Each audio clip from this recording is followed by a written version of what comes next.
சுவாசிப்பாய் கொண்டவர்கள். வாசிப்பை சுவாசிப்பாய் கொண்டவர்கள். தனிமை தீவில் தள்ளப்பட்டால் என்ன செய்வீர்கள் என்று கேட்டபோது புத்தகங்களுடன் மகிழ்ச்சியாக வாழ்ந்துவிட்டு வருவேன் என்று பதிலளித்தவர் ஜவஹர்லால் நேரு. இங்கே ஒரு புத்தகப்புழு உறங்குகிறது என்று என் கல்லறையில் மறக்காமல் எழுதுங்கள் என்று கூறியவர் பெர்ட்ரண்ட் ரசல். தான் தூக்கிலிடப்படும் ஒரு நிமிடத்திற்கு முன்பு வரையிலும் வாசித்துக் கொண்டே இருந்தவர் பகத்சிங்.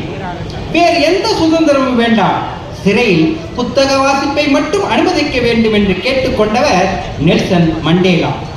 பிறந்த நாளுக்கு என்ன வேண்டும் என நாடு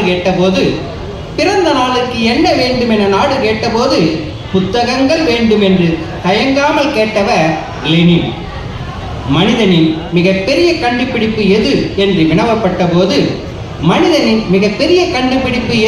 வினவப்பட்ட போது சற்றும் யோசிக்காமல் புத்தகம் என்று பதிலளித்தவர் ஆல்பர்ட் ஐன்ஸ்டீன்.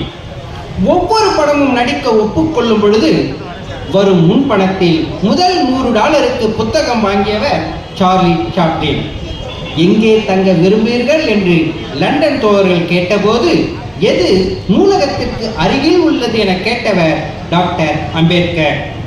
கோடி ரூபாய் கிடைத்தால் என்ன செய்வீர்கள் என்று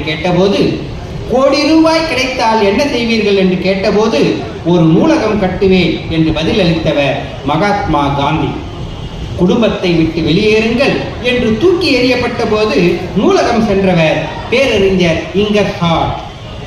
நான் மறைந்த பின் உடல் மீது மலர் மாலைகள் வைக்காதீர்கள், என் மடி மீது புத்தகங்களை பரப்புங்கள் என்று கேட்டுக்கொண்டவர் ஜவஹர்லால் நேரு. மரண தண்டனை விதிக்கப்பட்டு தூக்கு கயிற்றை தனது கழுத்தில் மாட்டும் வரை படித்துக் கொண்டிருந்தவர் உமர் முக்தர். விமானத்தில் போகாமல் பம்பாய்க்கு காரில் 3 நாள் பயணம் செய்து மெனக்கெட்டது ஏன் என்று வினவிய போது 10 புத்தகங்கள் படிக்க வேண்டியுள்ளது என்று பதிலளித்தவர் பேரறிஞர் அண்ணா. தண்டனை விதிக்கப்பட்டு தனக்கு விஷம் கொடுக்கப்படும் வரை படித்துக் கொண்டிருந்தவர் சாக்ரட்டிஸ். நான் இன்னும் வாசிக்காத நல்ல